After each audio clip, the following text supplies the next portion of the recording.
Hi friends, आज मेरा IBPS RRBPO का ऑफिसर स्केल 1 का एग्ज़ाम था।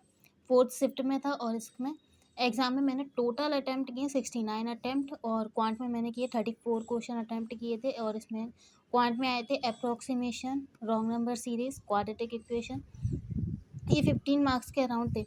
और DI इसमें दो आई थी। एक DI थी जिसमें मेल और फीमेल के ये दोनों ऐड करके दिए गए थे, और एक था मेल और फीमेल का डिफरेंस दिया गया था जिसमें मेल की ये वैल्यू फीमेल की वैल्यू से ज़्यादा थी।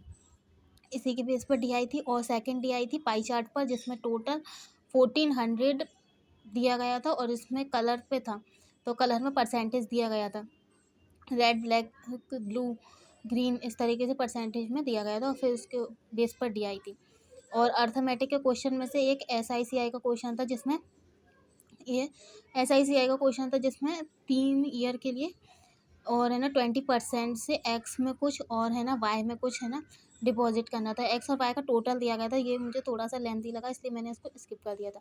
और टाइम एंड वर्क में ABC के कुछ दिया गया था वैल्यू, जिसमें मेरा टोटल वर्क आ रहा था 72। और इसमें A और B 9 डेज तक काम कर रहे हैं। फिर इसके बाद में 9 डे के बाद में C भी इसमें ऐड हो जाएगा। फिर इसके बाद में पूछा गया था टोटल वर्क कितने टाइम में कंप्लीट होगा।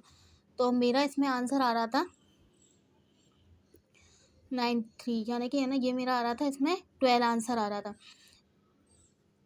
और एज से एक क्वेश्चन था और एक मिक्सचर एलिगेशन से क्वेश्चन था। मिक्सचर एलिगेशन में ऐसे क्वेश्चन था कि कुछ रेशो दिया गया था, 7:4 दिया गया था। और फिर इसके बाद में उसमें 24 लीटर 24 लीटर इसमें मिल्क, हाँ 24 लीटर इसमें से इसमें हाँ वाटर ऐड करना था। और फिर इसके बाद में ना रेशो दिया गया था। फिर इसके बाद में रेशो इक्वल होना था मिल्क और वाटर का। फिर मैंने उसको रेशो को इक्वल किया था। देन इसके बाद में उसकी वैल्यू आ रही थी 24, यानी कि इसकी वैल्यू आ रही थी 8। और फिर इसके बाद पूछा गया था कि लास्ट में वैल्यू कितनी होगी, तो 7:7 का रेशो यानी कि 14। और फिर इसके बाद में 8 वैल्यू आ रही थी, जिसमें मेरा आंसर 112 आंसर आ रहा था इसका। और एक क्वेश्चन था पार्टनरशिप से, एक क्वेश्चन था जिसमें ABC था या फिर PQR, इस तरीके से कुछ दिया गया था। मुझे डेटा याद नहीं है, पर लेकिन P या फिर Q दोनों के दोनों 6th मंथ के बाद में अपनी हाफ वैल्यू को निकाल ले रहे थे।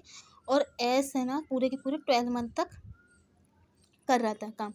और फिर इसके बाद में उसका रेशो कुछ दिया गया था, उसकी टोटल वैल्यू दी गई थी लास्ट में 115, इस तरीके से। और फिर मेरा लास्ट में है ना रेशो आ रहा था तीनों का 23, जिससे मेरा 500 लास्ट में आया। और फिर ना हाँ C की वैल्यू पूछी गई थी, यानी कि ABC के रेशो में था।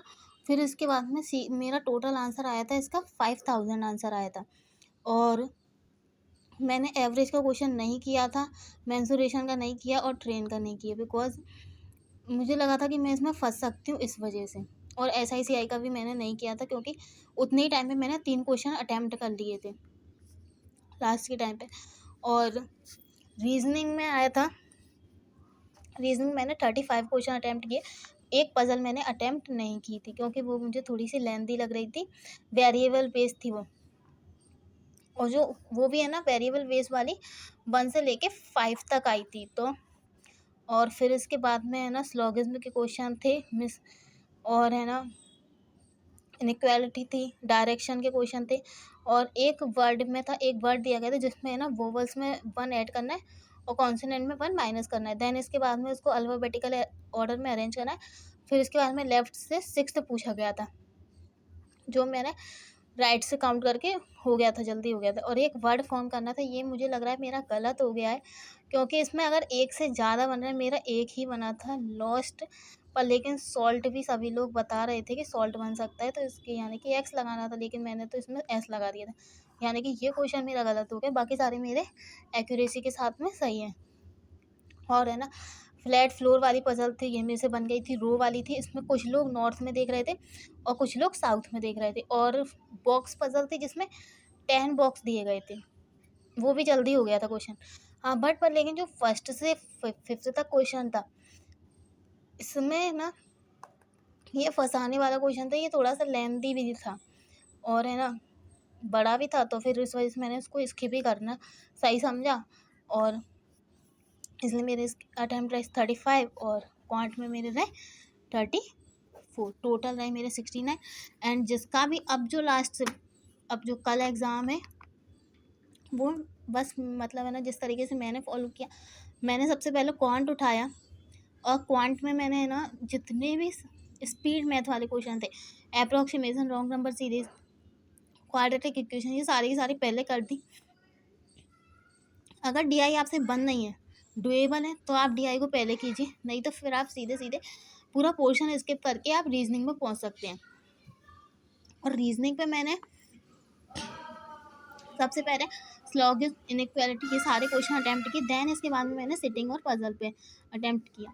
सिटिंग पजल में आप ये देख लेना कि आपने अभी तक कितनी सारी पजल तो लगाई हैं, तो आप ये देख लेना कि कौन सी पजल आपसे जल्दी बन रही है, यानी कि कौन सी डुएबल है, कौन सी नहीं है, आप उससे लगा सकते हैं, जिससे कि आपके अटैम्प्ट ज़्यादा रहेंगे। और फिर इसके बाद मैंने पूरा रीजनिंग का पोर्शन जितना भी था मेरे से बनने वाला था, डुएबल था, मैंने उसे कंप्लीट किया। देन इसके बाद में मैंने स्विच किया क्वांट पे। जो मेरे रेस्ट क्वेश्चन बचे थे, बचे तो मेरे बहुत थे, पर लेकिन मैंने शायद 29 के अप्रॉक्स में है ना अटैम्प्ट किए थे। हाँ, मैंने दो क्वेश्चन मैंने छोड़े थे। एक मेरा डीआई से एक क्वेश्चन मेरा छूटा था और एक क्वेश्चन मेरा ये वाली डीआई से, क्योंकि ये थोड़े से दोनों के दोनों लेंथी क्वेश्चन थे, तो मैंने उसे स्किप करना बेटर समझा कि जितने टाइम में अगर मैं ये वाला क्वेश्चन कर सकती थी, उतने टाइम में मेरी एक पजल बन सकती थी। ये दो क्वेश्चन मैंने छोड़ दिए थे। एंड ये मेरा पूरा पूरा एग्ज़ाम का एनालिसिस है। आप भी अपना मतलब है ना, अगर आपका भी 4 शिफ्ट में एग्ज़ाम रहा हो तो आप भी बताइएगा कि आपने कितने अटैम्प्ट किए। एंड मेरा स्टेट है, एमपी स्टेट है मेरा, और एमपी की लास्ट ईयर कट ऑफ तो है ना 55 ही अप्रॉक्स मान लेते, 54 के गई थी। अब पता नहीं है इस साल कितनी जाएगी इस बार। वैकेंसी का भी मुझे पता नहीं है कि वैकेंसी कितनी, क्योंकि मैं वैकेंसी कभी नहीं देखती कि कितनी वैकेंसी आई है और कितनी नहीं आई है। And thanks for watching my video, like share and subscribe my YouTube channel. Thank you.